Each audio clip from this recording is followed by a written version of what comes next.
Jamal, you need to call in. Yeah, your analysis pissed me off. I want to argue.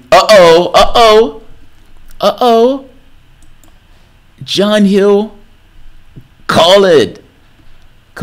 Take the piss out of me. Hold on. Let me give you my. Let me see if I can find the call in. All right, John Hill.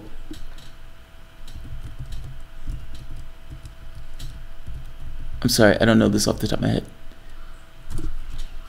All right, John Hill is about to call in. Once I can find the number to my own thing. Here we are. And maybe I should do this like every week or something. Like just call-ins in general. I stopped doing it because I know this sounds weird. I guess I don't know what to expect from a lot of this stuff. And so if it's like the same person calling in over and over, it's like, what's the point? It's not allowing the audience to call in. And the show is not me talking to the same person over and over again. What I found was in other scenarios, that's exactly what happens. Like that is literally exactly what happens. All right, let me see. John Hill. All right, John Hill. You know the funny part is, I've had people get angry at me and get very cross at me. And I often think to myself, dude, you can call in. Just like I am the easiest person in the world. Just, oh, yeah, man. Tim Flowbug, what, Jamal? You don't like my soft, silky voice? No, I didn't see. Keep in mind, guys, I can't see everybody. No, not Sylar. I wasn't even talking about Sylar. No, I wasn't talking about Sylar. Sylar was awesome. Sylar is fine. Sylar is fine. Not soft, silky voice. Not about a soft, silky voice. No, No. You're fine. Actually, you know what? If I'm thinking about it, my call-ins, yeah, I think it was that, but it wasn't you guys. You guys were fine. Come on. Where are you, John? You said you wanted to take the piss out of me. I'm waiting for you to take the piss out of me. Glenn Ford is right. Bernie is imperialist. Oh, wait. You called. Oh, there we are. Hello, John. What's going on? Hello? Yeah, John, can you hear me? Yeah, I can hear you. Yeah, I can hear you. So you're cross. That's something I said. Now, what was it that I said that you disliked? Or that you disagree with me on? Let me say it that way. That you disagree with me on. Now, yeah, I'm giving you the... Wait. Let me give you the rule. My wife is and I think quite rightly, said that I need to keep phone calls to like 3-4 minutes. So... if we need to debate this, fair enough. But let me know what it is that you disagree with me about. I think the focus. I think that's the thing that is pissing me off. It's not just you in general. It's just I feel the whole leftist that claim they're leftist media. Yeah. On YouTube and social media. They focus on the wrong solution. On the wrong solution? Wait. On the wrong solutions or just the wrong things? Just the wrong thing in general. Okay. I'm hearing a feedback in the background, but hold on, let me lower my volume. But basically, I understand people are they're seeing the Ortez woman and Bernie Sanders and stuff like that, and they talk the language of some of the policies that people want. Yeah. However, and I see it in the comments, and the people in general, and people are frustrated because they're weak individuals, and they're weak individuals to me by design. Like, to me, they're part of the system to give you hope that okay, we can put this candidate up and. This is, a hope within the system. Yeah, it's like a new Obama, like a neo-Obama in sorts. Yeah, it's just repackaged. Yeah. My thing is, you're never going to change the system, you know, playing the political game. Yeah. Like the political game is meant, like they're going to put those candidates, to me, it's all designed. They're going to put those candidates there to make it seem like you have an option. But even if they get elected, they don't have enough, you know, they're not going to have enough people to get anything passed within the current system. So, okay, you get the Ortiz woman in. She is now in Congress. It's her and how many other people that are fighting for these policies that the so-called left in America wants. Yeah. It's a convoluted game. Like it's to me, honestly, I think people need to stop focusing on politics itself. If you're focusing on it, I think what needs to be explained over and over again and drilled is the game. Yeah. Not we should be, you know, putting our focus and all this energy into this one person or these few individuals that really, when you look at the totality, you can't change the system. I feel you. Okay, fair enough. So, all right, fair enough. Would you agree with me that whether or not you pay attention to the political edifice, like government, it's still there. Like whether it's not something you can really ignore. Like I don't know how you ignore something like because at the end of the day, the doom bringer, the guy who's standing at the door that people say we're okay with them using force to murder and maim and beat, is government. Like whatever we want to think about it, ultimately we're stuck with this thing of this thing is here, and it would impose its will on us. Said it one more time. I'm sorry. I said I understand that completely, but like I said. But wait. Just wait a minute. I want to agree with you on that part, though. I agree with you on this thing of putting an individual in a system that incentivizes people to behave in ways that are corrupt is not necessarily going to change that system. Is that fair? That's absolutely correct. Yeah.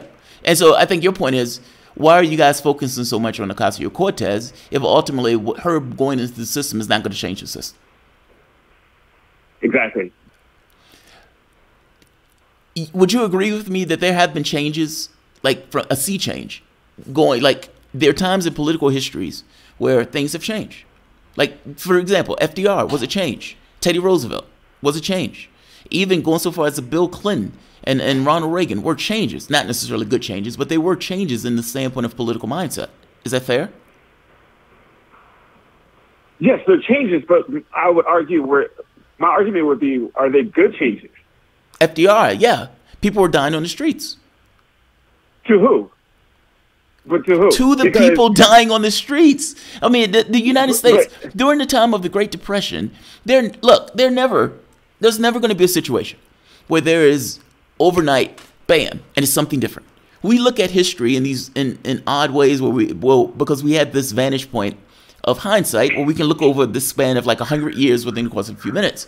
But when living during that time frame where you have people who are dying without healthcare or old people who, you know, if I'm not mistaken, it cut poverty by 23%, you know, in an amazing short span of time. Like to those people, you can imagine that is monumental change. And to be fair, even now, people collect Social Security. No, it's not enough for them to make a living off. But the framing of that took place back then. That was a massive change. Would you agree with me on that? To a point. Okay. Fair enough. I'll take it. To what point? Yeah. To a point, because honestly, you're saying that the people that are starving in the street, there were still people starving in the street, and that's more so on racial lines. No, that's true. Those policies that FDR passed, you know, they benefited, white America. That's true. White Americans. Right. He was forced to keep African Americans out of a lot of those things. Yeah, you're right. You're right. But that's, even if that's true, let's say it was completely racist. Does white people not count? Like, are we in a situation where, look, the whites that were saved and that don't count because the blacks weren't at it? Like I said, I understand your point. I said I agree to a point. However, my like I said, this goes back to my frustration. We're looking at the the system, and I kind of feel like the left is expecting the system to wake up one day, and the people in power to wake up one day, and they're just like, oh, we're going to give you, like, honestly, they're playing the game thinking that at some point that it's going to change. It's like if you keep playing this game, at some point you'll be able to get your hands around the device itself and contort it and move the car in the other direction. Right? That's the argument. Yeah. It's not going to happen. Yeah. It's not going to happen. At some point, when do you just throw the game away? And I feel like I don't disagree with you. That's the funny part. I don't disagree with you on this point. But go ahead. I'm sorry. Yeah, but I understand that. And I like I said, I watched the show, and I agree with most of the things you said. But my frustration is, like I said, it's the focus, because we keep focusing on the Cortez or, Sanders or, this supposedly progressive candidate. And like I said, when you look at the totality, it's not going to change the system. Yeah. It's just not. And until people understand that. I try to make this point along economic lines. I try to make this point along economic lines. This thing of because it's like you're stuck in this weird place of not knowing what to do, right? I mean, ultimately, when I started this show, I used to talk about like Jack Fresco stuff, and after a while, like anybody else, you say, okay, what else is there to to ping my consciousness? And you get into politics and news and all this other stuff, and I don't know how to wake people up in this outside of saying, look, you're giving 95% of your wealth to the top 1%. Why do you think that's fair? And even making this point even clearer of your entire concept of fairness is based on something that is exploiting you. You know what I mean? And exactly. Try to hit it over and over and over again with this thing that some people will say, hey, that guy's right. I'm working for this company. Walmart is bringing in billions of dollars and I'm on food stamps. Why is this fair?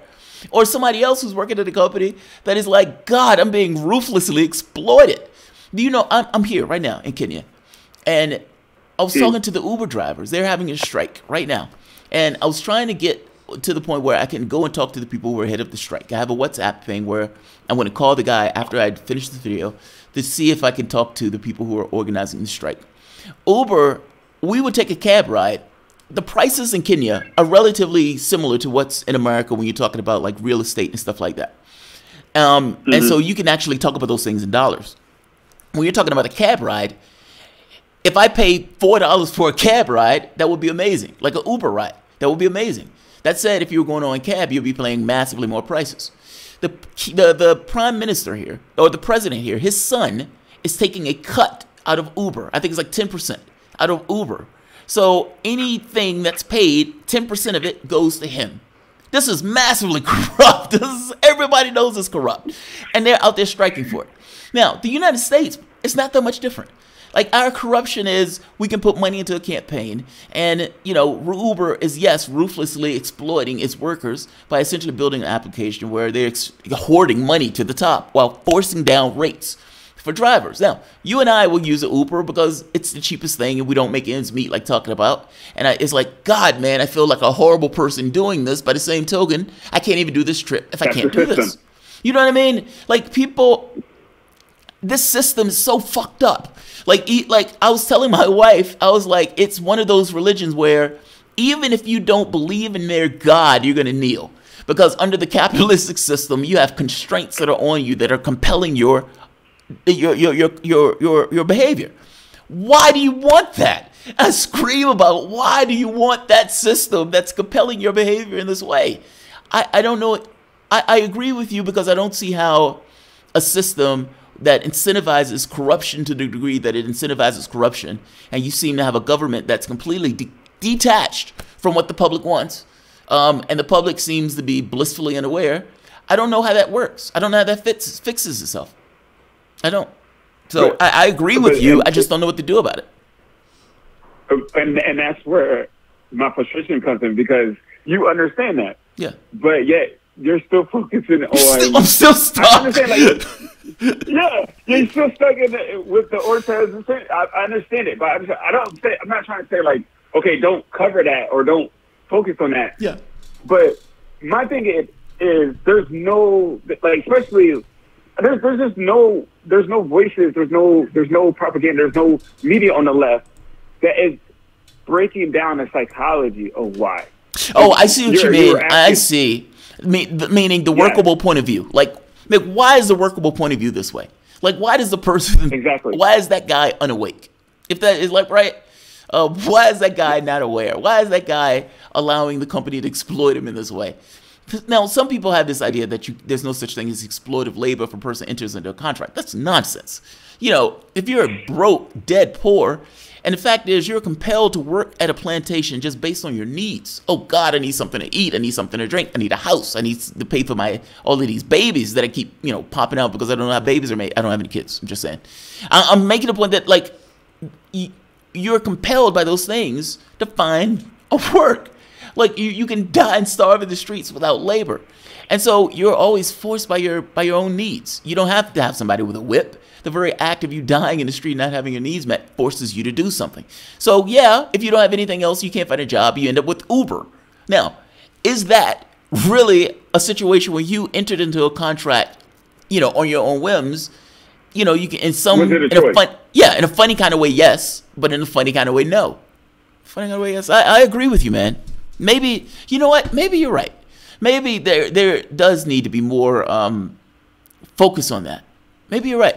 Maybe, like, yes, I'm going to do politics because it's a political channel, but also, of course, like to bring up why people think a particular way. Like Noam Chomsky's manufacturing consent and how they how people's mindset gets. I guess you could say why they think it's right. I don't know. I'm not sure no way to put it, but no, I appreciate it, man. I get it. I appreciate your call, man.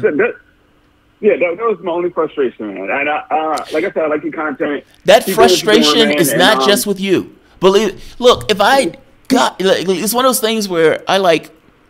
I'm reading a book by this guy named what is it? Chalmers Johnson.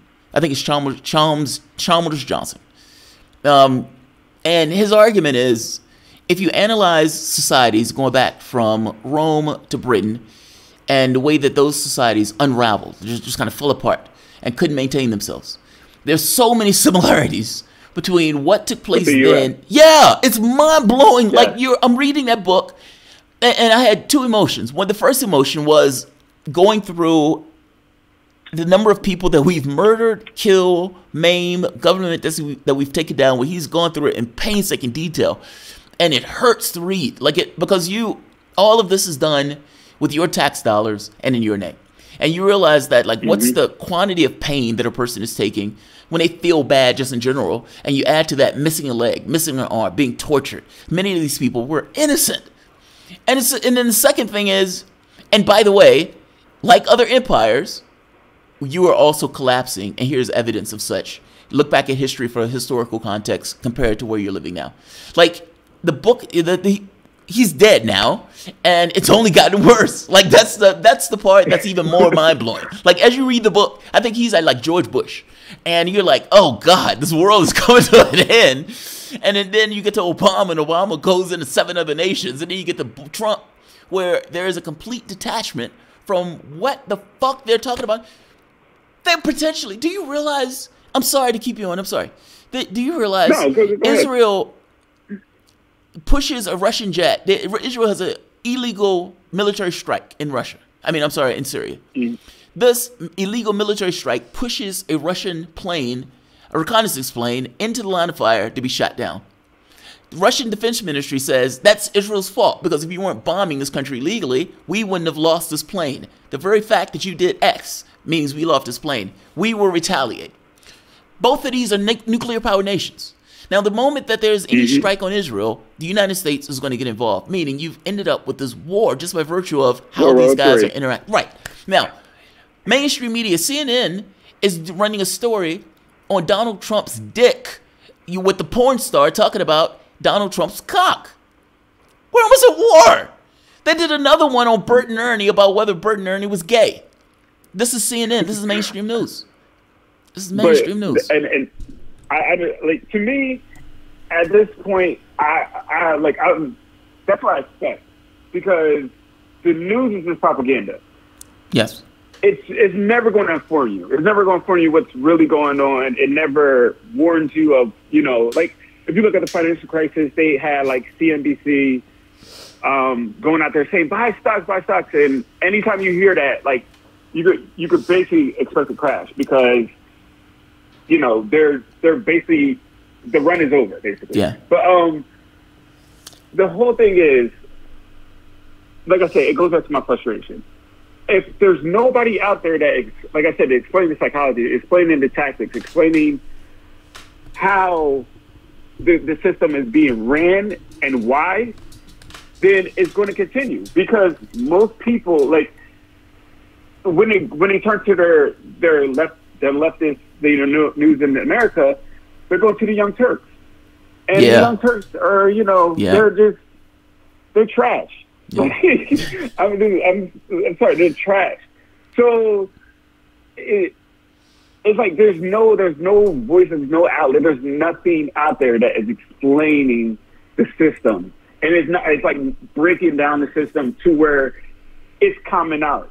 Yeah. Until that person on the street that you talk to is like, yeah, well, you already know what it is, with the news and stuff like that. People are still watching it. Like the common thing I hear about people that watch like cable news is, well, I got to know what the enemy is doing. Yeah, and right. Like, I've heard people say that. I've heard people say that. All right, man. Thank you very much for the call. I really appreciate you calling in. Right. It's like George Galloway used to tell people, "Thank you for arguing with me," and I love that. I used to love that because it's argument not as blood. I'm trying to bludgeon the guy. It's an argument to some degree of let's find where we, let's bump around and figure out where we are. I love that. That's one of the aspects of the call in that I love.